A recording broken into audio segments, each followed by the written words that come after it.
Queridos hermanos, comenzamos esta fiesta criolla, esta fiesta patria, esta fiesta de fe, en estos años en que nos preparamos para celebrar los 500 años del comienzo de la evangelización de América, con la Santa Misa, en la cual rogamos a Dios y a nuestra Madre del Cielo, la Virgen Santísima, en su advocación de Nuestra Señora de Luján, patrona de la República Argentina, rogamos su bendición sobre nosotros y rogamos que nos dé fuerza para descubrir las raíces de lo nuestro, las raíces de nuestra patria.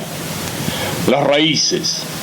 Un árbol tiene que echar las raíces en la tierra para poder crecer y fortalecerse, para dar flores, hojas, frutos. Y cada árbol tiene su tierra propia. Uno es el árbol que crece en las selvas tropicales, otro es el árbol que se agarra a las piedras y que resiste en medio de un clima seco. Un árbol tiene sus raíces en la tierra. Lo mismo que en la planta en una familia.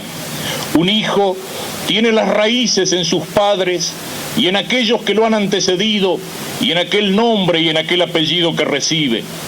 Y el hijo recibe en la familia de los padres y de los abuelos, recibe la educación, el ejemplo de la conducta, recibe el aprender a caminar derecho, recibe la fe y el aprender a rezar desde niño, recibe la lengua que habla, que no la aprende en la escuela, sino que la aprende de la enseñanza diaria de la madre y por eso la llamamos lengua materna. Un árbol necesita una tierra donde echar raíces. Un hijo necesita una familia donde nacer y crecer y de la cual recibe la fe, la cultura y la educación como hombre. Y un pueblo tiene que echar raíces. ¿Y cuáles son las raíces de un pueblo? Las raíces de un pueblo están en su historia. Las raíces de un pueblo están en un suelo. En el suelo de la patria y en la historia de aquellos que hicieron de esta tierra una patria. Las raíces de un pueblo están en la tradición, es decir, en aquello que se transmite, en la fe, en la lengua, en el heroísmo del pasado, en el esfuerzo, en el trabajo, en todas aquellas cosas que nos marcan y nos distinguen con características propias y nos hacen ocupar un lugar propio en el concierto de las naciones. ¿Qué pasa si un árbol olvida sus raíces? ¿Qué pasa si un árbol no tiene una tierra donde clavar sus raíces y no tiene agua que lo alimenta? El árbol se seca o el árbol queda como una plantita raquítica. ¿Qué pasa si un hijo se avergüenza de sus padres o si un hijo reniega de la educación que ha recibido? Es un perdido en la vida, es como si fuera un hijo de nadie. ¿Qué pasa si una patria se olvida de su tradición, se olvida de su pasado y de su fe y de su cultura y de su lengua y de su historia? Esa patria está llamada a disgregarse, esa patria está llamada a ser no una nación soberana, sino una colonia del extranjero. Por eso queremos poner el acento en esas raíces. ¿Y cuáles son las raíces de nuestra patria? Son raíces que se hunden muy profundo en la tierra de la historia, son raíces que cavan profundamente en el pasado. Nosotros recibimos la herencia de Grecia, el pensamiento griego, el orden de la lógica. Nosotros recibimos el orden romano, el derecho, la justicia, el espíritu de conquista y del imperio.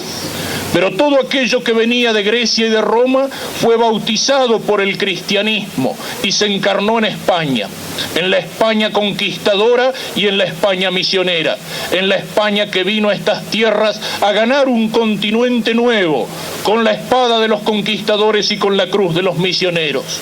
Y cuando España llegó a estas tierras, se produjo un encuentro de culturas.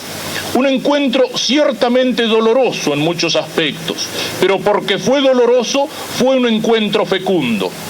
Como fue dolorosa también la separación nuestra de España cuando al llegar a la madurez como naciones decidimos que teníamos que independizarnos.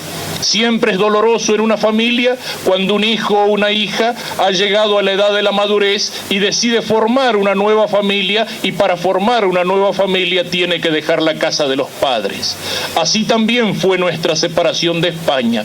Fue independencia, pero no ruptura, porque todo aquello que habíamos recibido como herencia, como lengua, como fe y como cultura, quisimos conservarlo. Y de ese encuentro de culturas, las culturas indígenas con la cultura de la España misionera y conquistadora, y de esa madurez de pueblos que se independizaron de la madre patria, nació una cultura que es al mismo tiempo muy antigua y muy nueva. Nuestra cultura de la América Latina, nuestra cultura de la América Española, que también sintetiza el poeta nicaragüense Rubén Darío cuando se refiere desafiando a Roosevelt y al Imperio del Norte, y dice: esta América nuestra que tiene sangre indígena, que reza a Jesucristo y que habla en español. Esas son las raíces de nuestra historia, de nuestra cultura y de nuestra patria. Raíces tan fuertes que fueron capaces de asimilar al inmigrante que llegó luego a estas tierras, al inmigrante que vino para abrir los surcos, para plantar las viñas, para cultivar la tierra, para levantar las fábricas. Aquellos que vinieron desde Arabia, del Líbano, aquellos que vinieron de Italia o desde Ucrania o de cualquier parte del mundo a habitar esta tierra, fueron asimilados por esa cultura y aprendieron nuestra lengua y se integraron a este pueblo y sintieron que esta tierra que los había recibido era como su segunda patria, y sus hijos no siguieron siendo extranjeros, sino que empezaron a considerarse argentinos. Esas son las raíces de nuestra tierra, y esas son las raíces que a veces se niegan, de las cuales algunos se avergüenzan con las consecuencias trágicas que decíamos antes, porque cuando un pueblo se avergüenza de su pasado o niega su pasado, ese pueblo está negando sus posibilidades de futuro. ¿Cuál ha sido la negación de esas raíces? Esa negación fue en el siglo pasado, la negación de aquellos hombres, muchos de los cuales hoy tienen monumento en la Argentina, que representaban el pensamiento del liberalismo masónico y que se avergonzaban de todo lo nuestro, y odiaban a España y a lo que vino de España, y rechazaban el catolicismo, y despreciaban al gaucho, y odiaban y querían exterminar al indio. Esos hombres que escribieron frases como la siguiente: no trate de economizar sangre de gauchos, es un abono necesario para hacer fértil el país, es lo único que tienen seres humanos. Aquellos que decían donde empieza el guaraní se termina la civilización, aquellos que decían al indio hay que exterminarlo, incluso a los más pequeños, aquellos que lamentaban que hubieran fracasado las invasiones inglesas porque entonces hubiéramos sido un país culto. Y esos son los que crearon en nuestra patria, al negar las raíces que nos habían dado vida y razón de ser, esos son los que hicieron de nuestra patria una colonia próspera. Sí, vino el extranjero para abrir los ferrocarriles y las rutas, pero esos ferrocarriles servían para que nuestra riqueza se fuera al extranjero, para cantar como Atahualpa Yupanqui: las penas son de nosotros, las vaquitas son ajenas, para que la riqueza del país fuera absorbido, para que nos olvidáramos de todo aquello que era nuestro, para que viviéramos mirando hacia afuera como miraban hacia afuera estos hombres que envidiaban y admiraban todo aquello que podía venir de los Estados Unidos o de Inglaterra o de Francia, de cualquier lugar, menos de donde habíamos recibido la fe, la cultura, la lengua, el desprecio por lo nuestro, creó en nosotros una colonia. No se pueden negar las raíces de un pueblo sin negar el futuro de ese pueblo.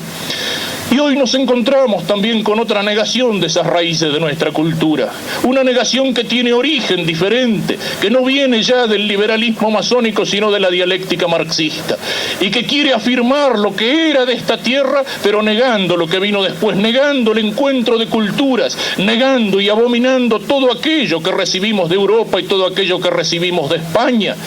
Un falso indigenismo que no se basa en la realidad, un falso indigenismo que quiere negar toda una historia y que solo puede hacerlo hablando en castellano, porque si no nadie entendería aquello que ellos escriben en diarios y en revistas. El odio a lo español, a lo cristiano, el mirar la conquista no en lo que tuvo de epopeya, sino en mirarla como una empresa imperialista, como un genocidio, como una empresa de exterminio. Ni una cosa ni la otra. Son dos dialécticas falsas que cortan una u otra de las raíces de nuestro ser nacional y al cortarlas nos sujetan a uno u otro de las culturas extranjeras que quieren destrozar nuestra cultura, nos sujetan a uno u a otro de los distintos imperialismos que quieren dominar en nuestra patria. Y nosotros queremos que la Argentina sea Argentina y nada más que Argentina. Y nosotros queremos que nuestra bandera sea la bandera azul y blanca con los colores del manto de la Virgen y no el trapo rojo con la hoz y el martillo, ni la bandera de las barras y las estrellas, ni cualquier otra bandera traída del exterior. Nosotros queremos que la bandera represente el alma del pueblo, la tradición del pueblo, la fuerza del pueblo. Y eso es lo que queremos promover y defender cuando nos encontramos para rogar a Dios por la patria y cuando nos encontramos para defender los valores nuestros. Es lo que queremos expresar hoy y mañana aquí en esta fiesta. El amor por esta tierra, porque esta tierra es la casa de esta familia grande que es el pueblo argentino. El amor por nuestro pueblo, que es el amor por su lengua, que es el amor por su cultura, que es el amor por las tradiciones, el saber mirar lo nuestro, como decía, como escribía Hugo Guast. No miremos tanto al puerto de donde vienen tantas máquinas buenas y tantas ideas malas, miremos hacia el interior de la patria, que es de donde viene la salvación. Amor por la tierra y amor por el pueblo que sobre esta tierra habita, amor por las cosas nuestras, amor por la música nuestra, porque la música es la expresión del alma del pueblo y de la tierra. Y cuando se olvida la música nuestra, cuando se olvida ese acervo de nuestra cultura y se nos quieren imponer otras formas de música, algunas de las cuales ni siquiera son música y ciertamente no son argentinas, aunque les pongan el adjetivo de nacional, lo que están haciendo es cambiarnos el alma, es cambiarnos la fe, es cambiarnos el espíritu, es matar en nosotros el amor a la patria. Amor por las cosas nuestras, sabiendo que en el gaucho se encarna lo mejor que hubo en esta tierra y en el gaucho se encarna el espíritu español del Quijote, el espíritu del caballero, el espíritu generoso y desinteresado, el espíritu del amigo capaz de tender la mano, el espíritu del que fue capaz de jugarse en las patriadas, el espíritu del que fue capaz de hacer con el sudor y con la sangre esta patria.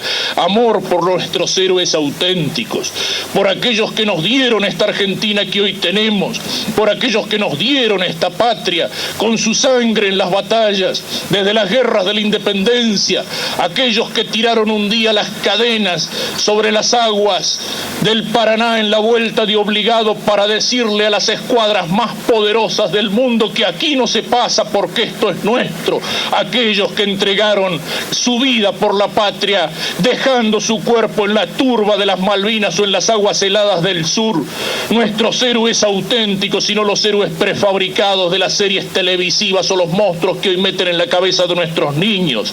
Amor por nuestra fe, hoy que parece que los argentinos nos olvidamos del Padre que tenemos en el cielo y por eso dejamos de ser hermanos en la tierra. Amor por nuestra fe, hoy que nos invaden promovidas desde afuera toda clase de sectas.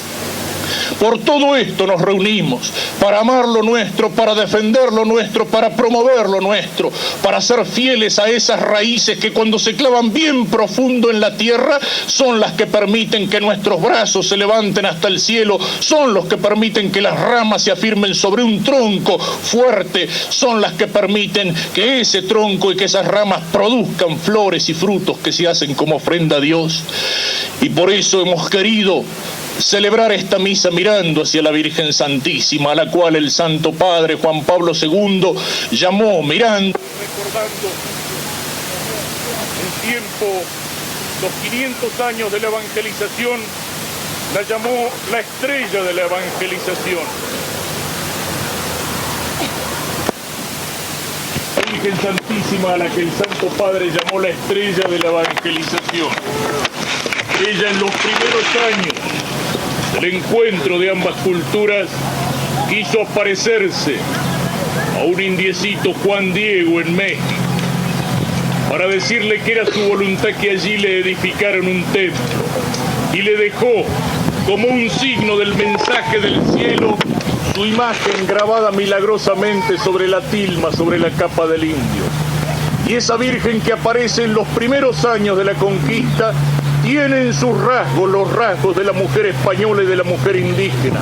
Esa Virgen de Guadalupe es el símbolo del encuentro de ambas culturas, es el símbolo de la evangelización, es el símbolo de la Madre del Cielo que venía para liberar a ese pueblo del terror de los dioses, de los demonios, de los sacrificios humanos, del canibalismo ritual. Y por eso ese pueblo volvió las espaldas a esos dioses y miró en el rostro de la Virgencita de Guadalupe, el rostro de la Madre del Cielo.